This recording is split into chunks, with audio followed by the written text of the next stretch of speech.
Hello and welcome back to the Colorado Rockies franchise here on MLB The Show 21. Today we have episode 8. The Colorado Rockies currently set at 2-32 entering the month of May, 17 games back the Los Angeles Dodgers, who are off to an incredible start at 39-15, 12.5 games ahead of the second place team San Diego Padres. It was a tough month of May for the Rockies. We lost 5 straight games in the middle of the month. Lost the final game in the month of May, but we did win 2 out of 3 against the Pittsburgh Pirates. Currently, today we'll be going through the MLB draft and building up the farm system. A look at our roster right now. We do have a couple of impact players towards the top of the roster, of course, and players like Trevor Story, Charlie Blackmon, but how long are those players for this roster? In terms of younger talent, we have Brendan Rodgers, Garrett Hampson, who are still both relatively young. Zach Veen, who was our first round pick last year. He's a big right-handed batter in right field, only 19 years old though, a little bit ways away from the major league level. In terms of our pitching prospects, not a lot of talent here as well. Peter Lambert, still pretty young, started 19 games a couple years ago. Ryan Rollison, a 6'2 lefty, throws 92 miles per hour. He's our top pitching prospect. He's done okay so far in AA with an ERA around 4, and hopefully he can improve. But outside of that, not a lot of pitching prospects really in this system right now, and not a lot of guys in our farm system as a whole that I feel super confident in. We do have one of the worst farm systems in all of baseball. Michael Toglia, a good defensive first baseman who maybe could develop into a decent hitter. He's still only 21 years old. But outside of that, we have guys like Ryan McMahon at the major league level, then Colton Welker, who's not a good defensive player, but maybe could be a solid hitter for us. At shortstop, Ryan Valade, who is a good defender, pretty speedy, but needs to develop as a hitter, only 20 years old though right now currently. And Adel Amador, who has a strong arm at shortstop, but definitely a long ways away from the major league level at only 18 years old. Then in the outfield, outside of Zach Veen, not really any prospects there as well. I do have high hopes for Veen, but he's still a long way away from the majors. And we really just don't have a ton of young talent on this roster as a whole. We have Montero, who was acquired in the Nolan Arenado trade, who could be a pretty decent power hitter for us if he's able to develop. But outside of that, not a lot of players that I feel super confident in. So this will give us an opportunity to develop our farm system today. One of my favorite players in this draft is Rodney Stroud. He's already 22 years old, but is a very strong hitter, could be a decent defender as well. And these are really all the blue chip prospects in this draft. Hopefully some of them will be available for us when we pick Kevin Torres. I really like him. Super good hitter as a first baseman. Luis Taveras as a early round option is also very strong. Ronaldo Ramirez, couple of nice closers who are very talented in the blue chip prospect range, but I'm not sure with our first pick if that's the best way for us to go. Dave Watson, who we scouted, is a strong hitter, only 19 years old at left field. Outside of that though, there are definitely some talented players that I like. Joseph Joy, hard throwing lefty who throws a 4-seam fastball, changeup, slider, and sinker, doesn't walk a lot of batters. So we'll head through a couple of games in the month of June. Before we get to the MLB draft, we get a trade offer from the Twins. Not interested though, Jake Cave, already 28 years old. We lose 14-1 to the Texas Rangers. We commit 3 errors in this game. Charlie Blackmon has 3 hits as he continues his hot streak. His average is up to 342 now. It was Kyle Freeland on the mound. Only 1 earned run with the 3 errors, but does give up 6 runs total. And then we lose 5-1 to the Rangers in the second game of the series. This time it was Herman Marquez on the mound. Offense couldn't get much going, only 4 hits total. Charlie Blackmon though did have another RBI. Great outing, 7 innings, 1 earned run for Marquez, but it was Estevez and Yency Almonte who give up the lead and cost us the game at the end of the day. But we'll send through the next day, and now we'll be heading into the MLB draft. Pittsburgh Pirates pick first, we pick 11th. De Silva goes first, and we see both Torres and Rodney Stroud are both still available. Ronaldo Ramirez, a strong closer, is also out there, strikes out a lot of batters, doesn't give up a lot of hits, doesn't throw super hard though.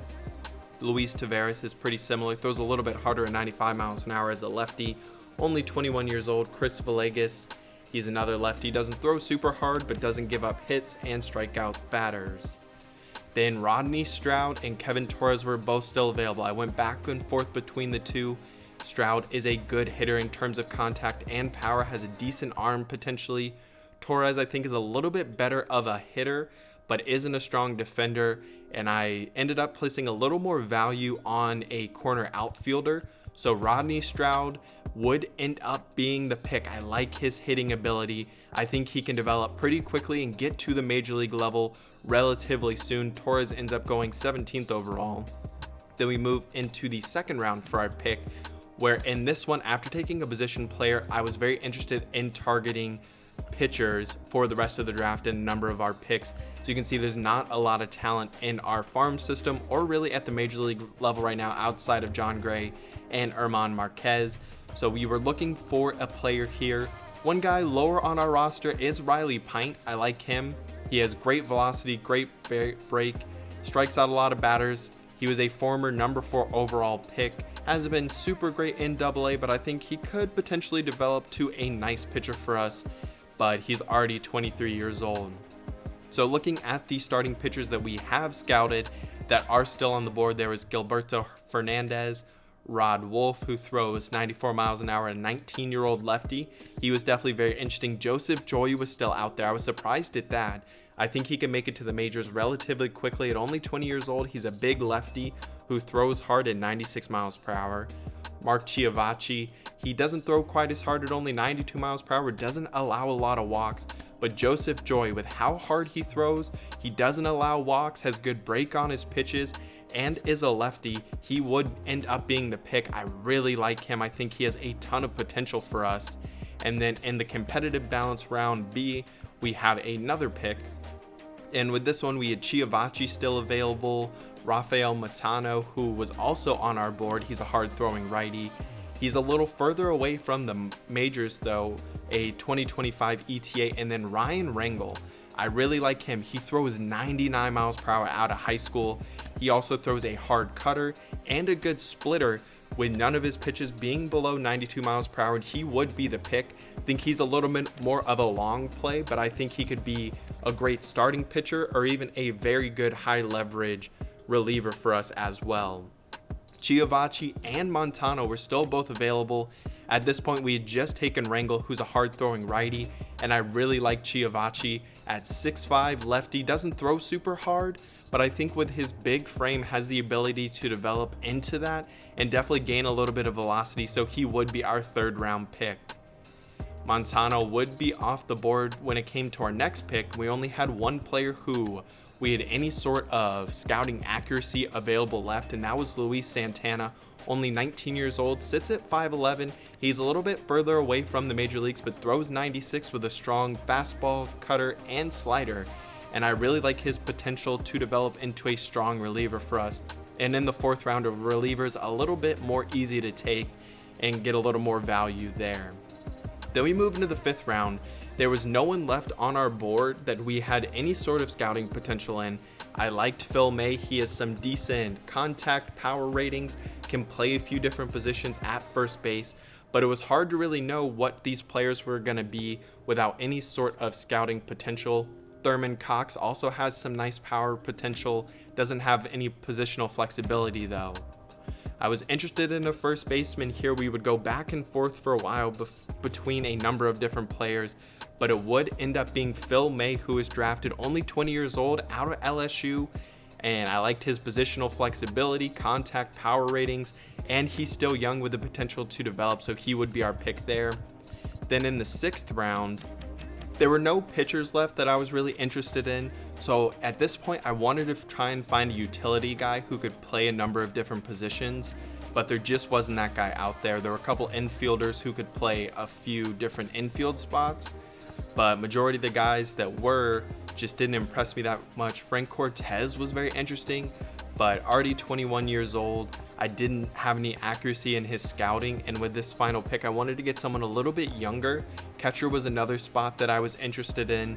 Frank Cortez, very, very interesting, but just I wasn't super sure about him. If we had a catcher here who was a little younger, that also could have been the pick.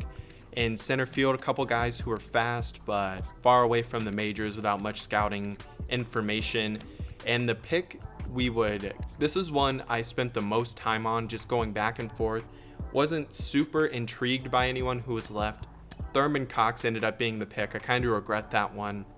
We'll see how he ends up turning out, but a guy at first base, not a super valuable position per se, and without much positional flexibility. But we will see how this draft turned out for us. You can see number 1 overall pick was Justin Da Silva. He seems like a great closing pitcher. Not sure the value you get there at number 1 overall, but if he can develop and be dominant, then definitely a solid player there. Outside of that, the guys who were taken before us, a lot of them are major projects they have high potential, but they're just so far away from the majors that it's hard to know how good they'll end up being. Kevin Torres does go later on in that first round. He dropped a lot further than I thought he would, but he looks to be an absolute beast. But we took Rodney Stroud, 72 overall, a potential, decent hitting rates to start out, has a decent arm in left field, so I think he could play left or right field. And I think with time, he could develop into one of the best all-around hitters in baseball, hitting for contact and power.